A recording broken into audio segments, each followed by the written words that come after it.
सद्गुरुदेव एवं समस्त भक्तगण,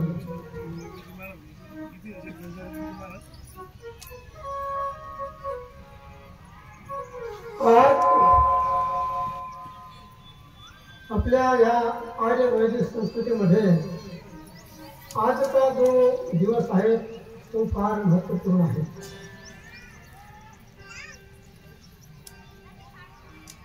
कारण की आजचा दिवस जर आपल्या जीवनामध्ये असेल तर खरोखरच आपलं जीवन आहे. अर्थात गुरुतत्व जर आपल्या जीवनात असेल तर खरोखरच आपलं जीवन आहे. गुरुपौर्णिमा उत्सव हा का साजरा करावा, काय कारण आहे, त्याची परंपरा काय आहे, त्याची आपण जानकारी प्राप्त केली पाहिजे. जेव्हाही भगवंताने सृष्टी केली त्या सृष्टीमध्ये दोन प्रकारची परंपरा आहे. एक परंपरा म्हणजे प्रवृत्ती मार्गाची, दुसरी परंपरा म्हणजे निवृत्ती मार्गाची. भगवंताचे पुत्र ब्रह्मदेव नारायण नारायणं पद्मभवं वसिष्ठं शक्तिं चतुसूत्र पराशरं च व्यासं सुतं गौडपदं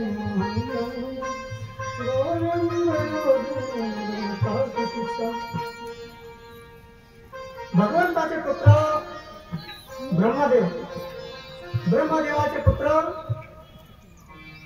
प्रथम पुत्र आहे ब्रह्मदेवाचे सनक सनंदन सनत कुमार, आणि ब्रह्मदेवाचे दुसरे पुत्र आहेत मनु महाराज. मनु महाराज तुम्ही आम्ही संतान आहोत म्हणून आपल्याला मानव म्हटलं जातं. मनु महाराजांची परंपरा म्हणजे ही बिंदू परंपरा आहे, दृष्ट परंपरा, आणि सनक सनंदन ही निवृत्ती मार्गाची परंपरा आहे. तसे तुमचे लग्न वगैरे होतात तेव्हा ते विचारलं जातं तुमचं मामा कुळ, आईचं कुळ, बापाचं कुळ, अशी परंपरा पाहिल्या जाते. तशी आमची ही जी गुरु परंपरा आहे, नारायणाचे पुत्र ब्रह्मदेव, ब्रह्मदेवाचे शुद्ध वस्तुताचे शक्ती, शक्तीचे पराशर, पराशरांचे व्यास, व्यासांचे सुखदेव महाराज आणि सुखदेवांचे गौडपादाचार्य आणि गौडपादाचार्यांचे शिष्य आदी शंकराचार्य, अशी आमची ही परंपरा आहे. आदी शंकराचार्यांचा थोडा परिचय देतो तो असा, हे संसारामध्ये चालूच राहत आहे. कधी धर्म वाढतो, कधी अधर्म वाढतो, हे कायमचं चालू राहणार प्रकृतीचा नियम आहे. सकाळची दुपार होते, दुपारची संध्याकाळ होते, रात्रीचा दिवस होतो. कालचक्र हे भ्रमण करत असतं. कधी सत्वगुणाची वृद्धी, कधी रजगुणाची वृद्धी, कधी तमगुणाची वृद्धी. मध्ये बराच काळाने येते असं अर्थ इकडे तिकडे अधर्माचा एक प्रकारचा बोलबाला झाला.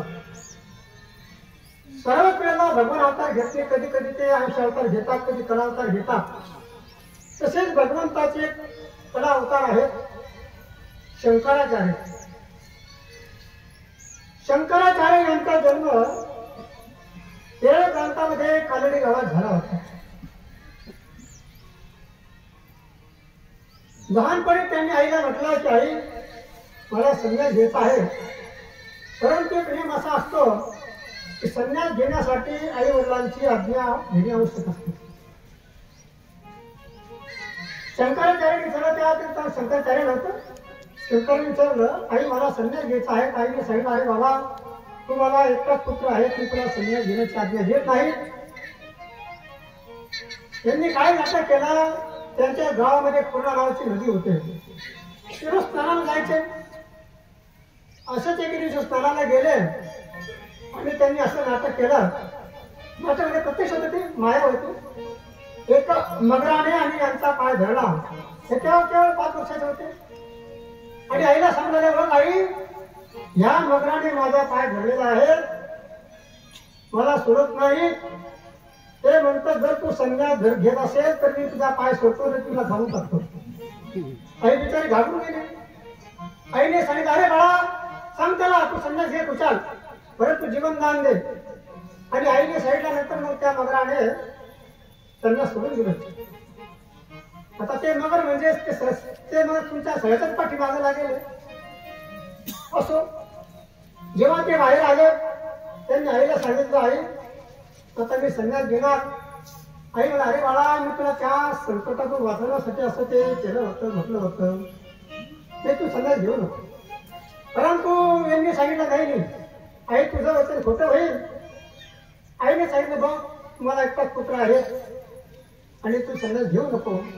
आग्रह केल्यानंतर आईने सांगितलं की बघ, तुला मी संन्यास घ्यायची आज्ञा देते, परंतु माझी शर्त आहे, नियम आहे, तो असा की अंतकाळच्या वेळेला तू माझ्या जवळ पाहिजे.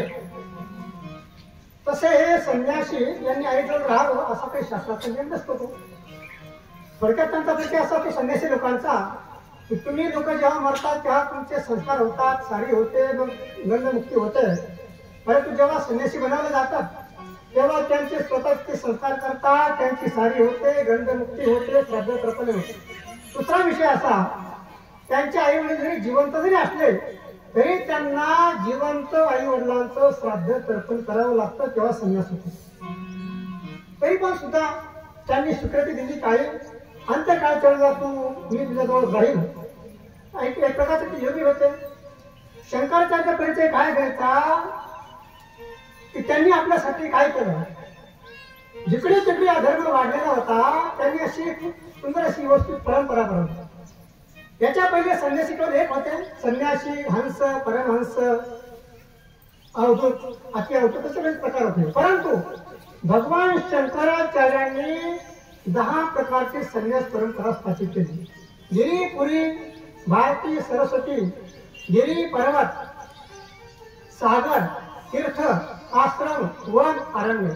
तसे ना तुमच्या ज्याला आपण सरणे म्हणतो, तसे संन्यासाच्या नावामागे हे 10 लावले जातात. कोणी गिरी लावतं, गिरीची जशी परंपरा आहे. कोणी केशव भारती, केशव गिरी, केशव आनंद, केशव पुरी, केशव आश्रम, केशव सरस्वती, केशव तीर्थ, असे हे 10 प्रकारचे त्यांनी स्थान संन्यास परंपरा भगवान शंकराचार्यांनी स्थापित केली. दुसरी गोष्ट, त्यांनी बघितलं की आपल्या जगाची, आपल्या देशाची व्यवस्था ही कायम कशी सुदृढ, मजबूत आणि टिकून राहील, याच्याकरता आधी शंकराचार्यांनी 4 बाजूला 4 मठाची स्थापना केली. पश्चिमेने द्वारकापीठ, पूर्वेकडे गोवर्धन मठ, उत्तरेकडे ज्योतिर्मठ आणि दक्षिण भारतामध्ये श्रृंगेरी मठ, असे हे 4 प्रकारच्या मठांची त्यांनी स्थापना केली. आणि त्या ठिकाणचे नियमही त्यांनी प्रत्येकाला सांगून ठेवले. जे गिरी नावा संन्यासी आहेत त्यांना सांगितलं तुम्ही डोंगराच्या जवळ राहायचं, जेवढे डोंगराजवळचे गाव आहेत त्यांनी तुम्ही सांभाळायचं, ते इकडे तिकडे भटकू नयेत. गिरी आणि पर्वत त्याच्याने थोडा फरक असतो. तो परत त्याला मोठा म्हणतात, गिरी म्हणजे छोटा. आणि जे काही सागर तटवर्ती संन्यासी आहेत त्यांना सांगितलं, सागर तटवर्ती जी सीमा आहे त्यांचं ध्यान तुम्ही ठेवायचं. आणि याच्यामध्ये काही बुद्धिजीवी आहेत, सरस्वती आणि भारती. या संन्यासांना सांगितल्याचे नियम असे बनवले तुम्ही जे जेवढे बुद्धिजीवी नगर महानगरामध्ये राहणारे, शहरामध्ये राहणार आहेत, अशा लोकांवर तुम्ही ध्यान ठेवायचं, त्यांना मार्गाला लावायचं. इकडे तिकडे भटकळ असेल त्यांना ती योग्य असं मार्गदर्शन ठेवून आणि आपली ही जी व्यवस्था आहे ती चालू ठेवावी. सज्जन, आज जर ही व्यवस्था सुदृढपणे चालू असते, आपल्याला माहित नाही कळत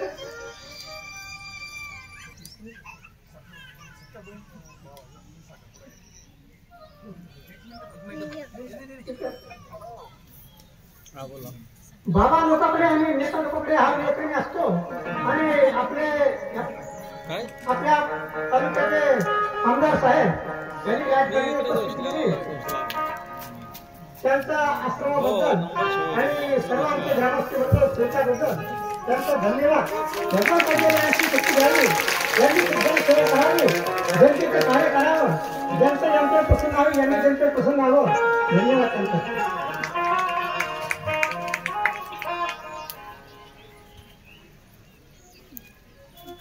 हा तर आपला विषय चालू होता की भगवान शंकराचार्यांनी असे 10 प्रकारची संन्यासाची परंपरा स्थापित केली होती.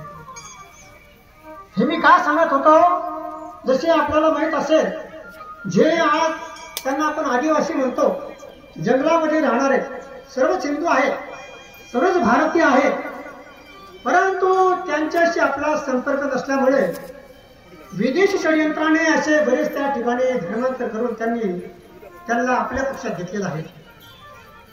म्हणून आपण या सर्व गोष्टी ध्यान ठेवलं पाहिजे असतो. पुढे असा काही कालावधी आला की ऋषी मुनींना, साधू संतांना त्रास होऊ लागला. पण आधी शंकराचार्यांनी काय केलं की, कारण की साधू संत हे स्वतः क्लेश करू शकत नाहीत, त्याकरता त्यांनी 13 आखाड्याची स्थापना केली. तसे आखाड्याचा अर्थ असा असतो कुस्ती लढण्यात. त्या आखाड्याची स्थापना करून त्यांचा उद्देश एवढाच होता, प्रत्येकाचे वेगवेगळे नियम लावले.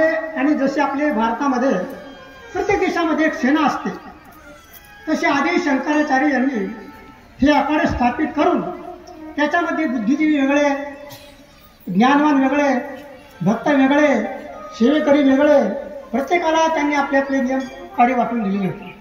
आणि त्याच्यामध्ये नवीन त्यांनी एक अशी सुधारणा केली होती की जर कदाचित आश्रमावर, मठ मंदिरावर किंवा काही धार्मिक स्थळावर आक्रमण होत असेल तेव्हा काय करायचं, त्यावेळेला त्यांनी नागा संन्यासी सेवा तयार केली. काही संन्यासी असे असतात, संन्यासी असतात, ते त्यांना म्हणतात नागा संन्यासी. परंतु त्यांना शिक्षा थोडी वेगळी दिली जाते. वेगळी अशी दिली जाते, त्यांना शास्त्राचं ज्ञान कमी असतं, परंतु जर कधी मठ मंदिर आक्रमण होत असेल तर त्यावेळेला मग ते पुन्हा तयारीमध्ये येतात. त्याच्यामध्ये भारताची सेना हत्यार घेऊन त्या ठिकाणी जातात आणि त्या ठिकाणी काय समस्या ते करतात. आणि असं हे मागे अशी बऱ्याच घटना झालेल्या आहेत. परत आपल्याला माहित नसेल त्या ज्या वेळेला आपल्या भारताचं सैन्य कमी पडलं होतं, आमचे गुरुजीचे गुरु ते सांगत होते, तर त्यावेळेला काही नागा लोकांनी जाऊन सुद्धा त्या ठिकाणी युद्ध केलं होतं. आता मी कशासाठी सांगत होतो की शंकराचार्यांनी काय केलं हे जर आपण शिकून ठेवलं, सुरक्षित राहिलं तर आपण सुरक्षित आहोत. सज्जन, आपल्याला जर आपलं स्वधर्म टिकून ठेवायचं असेल तर त्याच्याकरता आपली जी परंपरा आहे, वैदिक परंपरा आहे, सनातन परंपरा आहे, आपण आपल्या मुलाला शिकवा, इंग्लिश मिडियम टाका, सगळ्या शाळेत शिकवा, परंतु कमीत कमी आपला धर्म काय, गीता काय आहे, रामायण काय आहे, महाभारत काय आहे, भागवत काय आहे, ह्या गोष्टी आपण त्यांना शिकवल्या पाहिजे. कारण की मला त्याचे बरेच काही घटना आढळल्या की जे मुलं आपले इंग्लिश शाळेमध्ये टाकतात त्यांना मराठी बोलते, ते विदेशामध्ये कोण राजा झाला, कोण काय झालं त्याचा इतिहास माहितीये, परंतु आपल्या देशामध्ये काय झालं, आपली शिव संस्कृती काय आहे, भारतीय संस्कृती काय आहे, याच्याबद्दल त्यांना कुठल्या प्रकारचं ज्ञान नसतं. सज्जन, जोपर्यंत आपल्याला आपली भारतीय संस्कृती आणि वैदिक संस्कृती त्याचा पाऊल आपण पाऊल टाकणार नाही, त्याच्यानुसार आपण वागणार नाही, तोपर्यंत आपण किती उन्नती केली तरी ती आपली शेवटी अवनती आहे. भागवतात वर्णन आहे, दृष्टायुग लोके अथवा परस्मिन दृष्टा लोका प्रयुक्ताच. या लोकात असल्या परलोकात जोपर्यंत आपण ऋषी मुनींच्या मार्गावर चालणार नाही, त्यांनी दाखवलेल्या मार्ग आपण चालणार नाही, त्यांचं ऐकणार नाही, करणार नाही, तोपर्यंत आपली दुर्दशा होणार म्हणजे होणार. कारण की जर आज ती शिक्षा दीक्षा आपण आपल्या ह्या विद्यालयामध्ये असती तर आपल्या आज वर्तमानामध्ये ज्या काही घटना घडत आहेत त्या घटना असल्या नसतात. मी कायम सांगत असतो, यावेळी सांगू इच्छितो, तैत्रीय उपनिषदामध्ये एक शिक्षा बोलली आहे. पहिली गुरु परंपरा होती, गुरुकुल परंपरा होती आणि गुरुकुलामध्ये सर्वच विद्यार्थी शिकत होते. त्या ठिकाणी राजपुत्र असो, ते गरीबाचा असो, श्रीमंताचा असो, कुठल्याच प्रकारचा भेदभाव जातीभाव त्या ठिकाणी नव्हता.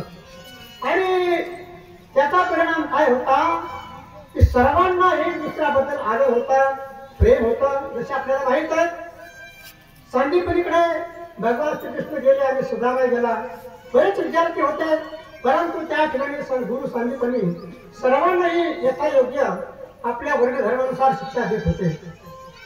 त्याचा परिणाम काय होता की सर्वांमध्ये सामंजस्य होतं आणि आपली ही वैदिक संस्कृती टिकून होती.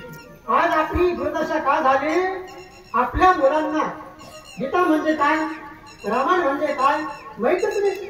बाकीचे वेळेस त्यांना कादंबऱ्या माहिती, तिथे नावं सांगा, आता 100 नावं सांगतील, परंतु महाभारताचे काही रिझर्व सांगते ना त्यांना. हा कशाचा प्रकार, हा आजची जी शिक्षा प्रणाली बदललेली आहे. असो, आपण सरकार लोकांना काही सांगू शकत नाही, सर्व उद्योग आपण बदलू शकत नाही, परंतु आपण आपला परिवार, आपलं घर, आपलं गाव बदलणे आपल्या हातात आहे. याच्यासाठी फार मोठं आपल्याला करायचं नाही, परंतु या गुरुपौर्णिमेचा हाच अर्थ आहे की आपण आपल्या नवीन पिढीला काय वळण देत आहे, काय संस्कार देत आहे. आमच्या विद्यार्थी काय सांगायचे, अरे आपण आपल्या मुलाला जर ह्या संस्कृतीशिवाय, वैदिक आर्य संस्कृतीशिवाय, हिंदू संस्कृतीशिवाय आपण किती जर प्रगती केली, आपल्याला धन वैभव फार मिळेल, प्रतिष्ठा वाढेल, परंतु ते मुलं आई वडिलाला सांभाळणार नाही. आपल्याला काही माहित आहे, गेल्या 40 वर्षापूर्वी जी परिस्थिती, ती परिस्थिती आजची नाही. कारण की आपण मुलांना शिकवतो, विदेशात पाठवतो, तो मुलगा विदेशात जातो, शिकतो, चांगली कमाई करतो आणि त्या कमाईचं फळ असं होतं, विदेशामध्ये लग्न करतो, विदेशातच राहतो. म्हणजे यांना मुलं बाळ होणं न होणं बराबर आहे. आपल्याला कदाचित माहित नसेल, परंतु आमच्या गुरुजीकडे चांगले मोठे मोठे लोक यायचे, ते सांगायचे, महाराज हमारे पास 4 कोटी है, 2 बंगले है, इतने थोडे फॅक्टऱ्या है, परंतु आमचे 2 मुलं होते, आम्ही खूप शिकवलं, विदेशात गेले, तिकडे सगळं केलं, तितकेच राहिले. आम्हाला कसं करतात, तुम्ही धंदा हम दो हमारे दो. आता दुसरी गोष्ट काय सांगतो की कुंभमेळ्याच्या टायमाला आमच्या संन्यासांची जनगणना होते. अशी प्रतिक्रिया काय सांगतो, जनगणनेमध्ये काय होतं, संख्या वाढत जाते, पण काय झालं, आमची 12 वर्षामध्ये आमची संख्या जिथल्या तिथे आता थोडी कमी झाली. दुसऱ्याच नावाची आपली परंपरा घ्या. आमच्या गुरु परंपरेमध्ये 96 मध्ये आमचे दादा गुरु ब्रह्मलीन झाले, 14 मध्ये 2 मध्ये आपले गुरुजी ब्रह्मलीन झाले, 14 मध्ये गुरुजीचे गुरुभाऊ ब्रह्मलीन झाले. 400-500 कोटी आश्रम समाजाला कोणी दुसऱ्याच्या ताब्यात देऊन टाकलं. तसे तुमची तिथे आमची सुद्धा स्थिती आहे. ज्या गोष्टीच्या घरामध्ये राहायला कोणी नाही, 2 व्यक्ती आहेत, 12 नोकर आहेत, तेव्हा त्या माणसाचा गळा घुटतील, तेव्हा संपत्ती हडप करतील. तसे आमच्या संन्यास झाले आहेत. कित्येक आश्रम खाली पडले आहेत. का, ज्यांनी आश्रम बनवला ते होते, तोपर्यंत ठीक होता, त्याच्यानंतर परंपरा पुढे जायची कोणी, त्याला कारण काय, आम्ही नाही, त्याला कारण तुम्ही आहे. तुम्ही काय नियम बनवला, हम दो हमारे दो. आम्ही काय करणार आता, आणि लोक म्हणतात भाऊ भावाच्या मला तर तुमची परंपरा वाढली पाहिजे, तुम्हाला चांगले संदेश द्या. आता आम्ही करून देणार तुम्हाला, कच्चा माल तुमच्या फॅक्टरी तयार होतो, पक्का माल आमच्याकडून तयार होतो. जर तुम्ही ह्या जेवढी बाजूला खाट टाकली, निर्यात टाकला, तर तिथे येणार त्याच्यावर येते. चांगले व्यक्ती, चांगले साधू, संस्कारवान व्यक्ती जर तुम्हाला हवी असेल तर पहिले तुम्हाला संस्कारवान व्हायला पाहिजे. हा गुरुकुलचा उद्देश आहे. ते तुम्ही आले खिशात घातला, दक्षिणा टेकली, भावींना आशीर्वाद दिला, तुम्ही तिकडे परत याचा परिणाम झाला पाहिजे. काही त्याच्यापासून आपण काहीतरी शिक्षा दीक्षा घेतली पाहिजे. भविष्यामध्ये काय होणार आहे असं जर चाललं तर काही दिवसानंतर संन्यासाचे आश्रम, संन्यासाचे मठ, हे गीता पारायण, विष्णू सहस्रनाम, रामराम, जय हरी, हे सगळं बंद करू शकतो. पण असं चाललं तर अजून आपल्याला वेळ आहे. म्हणून आपण या शिक्षा दीक्षा बरोबर आपल्या मुलांनाही सुंदर असे हे संस्कार दिले पाहिजेत. बाबा तुम्ही आमचा विषय काय असतो, आम्ही तुमच्याकरता सर्व सोडलं, पण तुम्ही आमच्याकरता काय सोडलं ऐकवलं होतं. आणि आमच्याकरता आम्ही ऐकात सोडले, गाव सोडलं, आमची जाती सोडली, कपडे बदलले, पण महाराज तुम्ही काय केलं. त्याच्याकरता यांना सांगतो तुम्ही आमच्या पार्टीमध्ये या, त्यांना सांगतो आमच्या पार्टीत या. आज तुम्ही विरोधाचा भाग सोडून द्या. सांगायचे काय आहे की आपल्याला हे संस्कार वाढवायचे आहेत. बाबाजी मी सगळं काही सोडून या ठिकाणी जे काही झाड लावलेलं आहे त्या झाडाची आपल्याला जोपासना करणे, त्याला वेळोवेळी पाणी देणे, हा विषय मी नेहमीच सांगतो. झाड लावणे महत्वाचं नसतं. ते झाड लावल्यावर त्याला बकऱ्या ढोर खातात ना ते, ती 2 पायची बकरी असते किंवा 4 पायची बकरी असते तो विषय वेगळा असतो. परंतु झाडाला त्याला कंपाऊंड करणे, त्याची सुरक्षा करणे एवढंही नसून त्याला वेळोवेळी खात पाणी सुद्धा दिलं पाहिजे. मग ते झाड मोठं होईल, त्या झाडाला फळे येतील. आणि तुम्हाला माहिती आहे बाबा लोक झाले, हे झाडं झडपं झाले, याचं नेम काय असतं, परोपकाराय सतानुभूतय. झाडाला फळं येतात. परंतु आतापर्यंत तुम्ही ऐकले आंब्याचे फळ आंब्याने खाल्ले. हा परोपकाराय भवन्ति नद्या, परोपकाराचं निगम शरीरम, परोपकाराय सतानुभूतय. आमचं जीवन हे जनतेसाठी असतं, लोकांसाठी असतं. त्याच्याकरता मी पहिल्यांदा बोलून जातो, विसरून गेल्यासाठी तुम्ही कुठलंही कार्य जर तुम्हाला करत असतं विकासाचं किंवा त्याच्याकरता एक व्यक्ती विकासात, देशाचा, घराचा, गावाचा, गल्लीचा एक व्यक्ती विकास करू शकत नाही.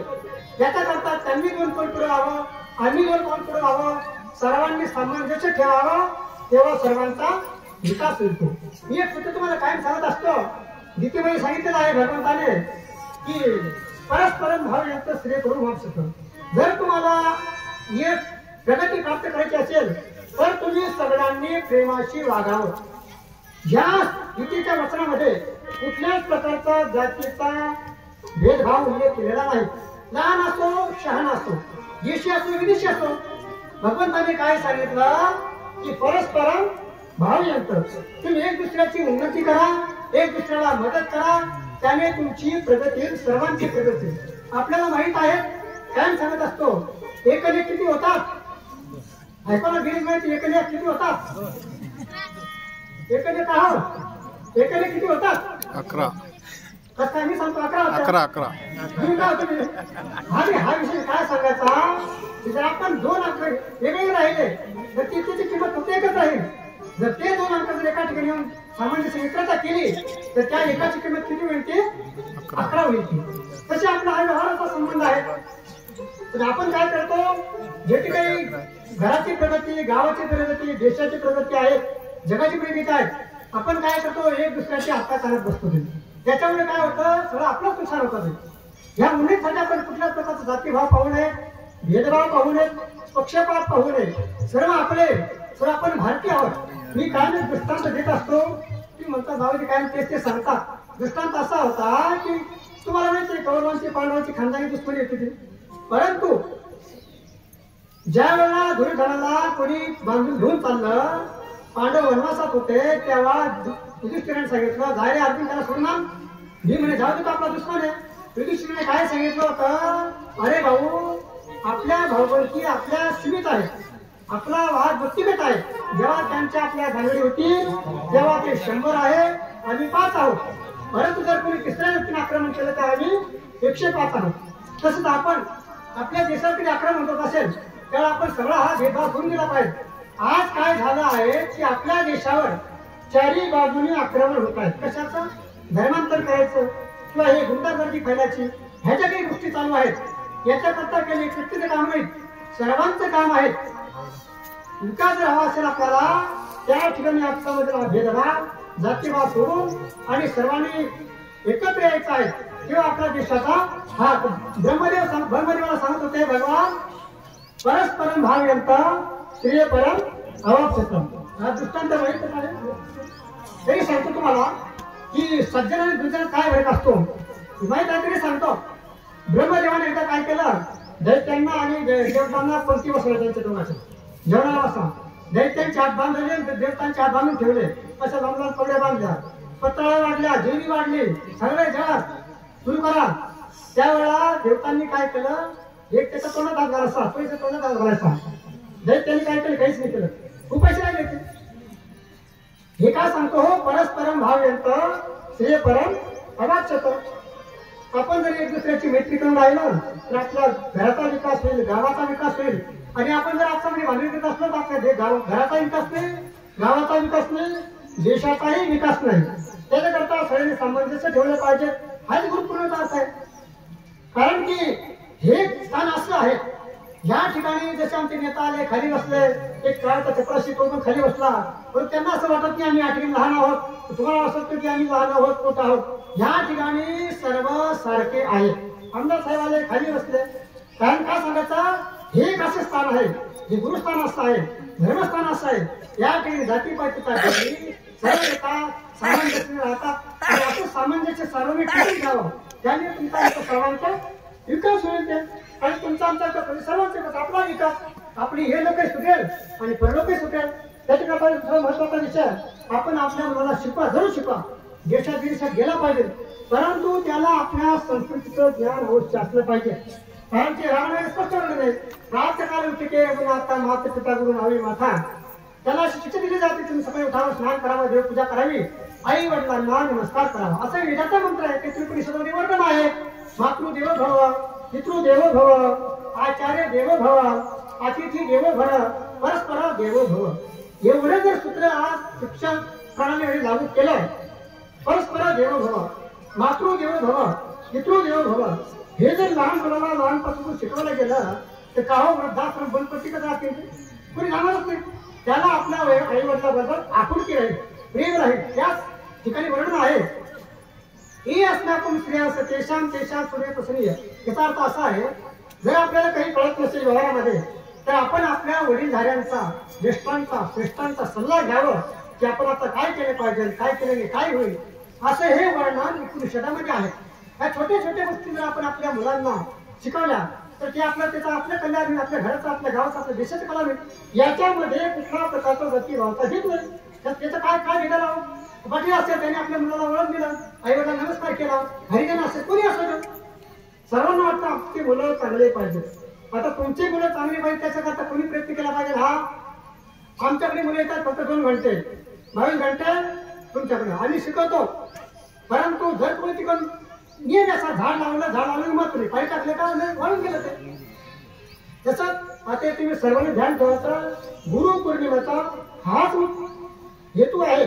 सर्वांनी एकत्रित यायच्या, सर्वांनी आपले संस्कार, पवित्र संस्कार घेऊन आपली पिढी पुढे कशी वाढेल, चांगल्या संस्काराला कसे दिसेल, आपलं गाव कसं उन्नती होईल. केवळ पैसा आणि मासाची उन्नती होत नाही. पैसा किती असू द्या, कुठीने कमवा, परंतु जर तुम्ही तुमच्या मुलाला शिक्षण दिलं नाही तर तुमची सारी संपत्ती बर्बाद करेल, संपत्तीही बर्बाद होईल. आणि त्याच्या पाठीवर घाताळ कोणाचा आहे, त्याची अत्कीर्ती होईल, त्याच्या बापाने सुद्धा अत्कीर्ती होईल. ह्या सगळ्या गोष्टी आपण आणि खूप काळजीपूर्वक ध्यान ठेवले पाहिजेत. असो आणि या ठिकाणी थोडं भाविक भक्तांचं गावाच्या वतीने आमचे या ठिकाणी कार्यकर्ता आले, नितीन पाटील चिरंजीव. आता तुम्ही म्हणसान भावाजी काँग्रेसचे, भाजपाचे किंवा घड्याळचे या कोणत्या पक्षाचे निवडते बाबा, आम्ही सर्व पक्षाचे आणि आमच्याकडे सर्व येतात. नितीन पाटलांनी आपल्याला हे भवन दिलं होतं, ते आपले शिवसेनेचे होते, त्यांनी आपल्याला तिकडे भवन दिलं, भाजपाचे होते ते दिले आपल्याला. आपल्याकडे सर्व येतात. आपला कुठल्या प्रकारचा भेदभाव नाही. आगतम स्वागतम, सर्वांचं स्वागत आहे.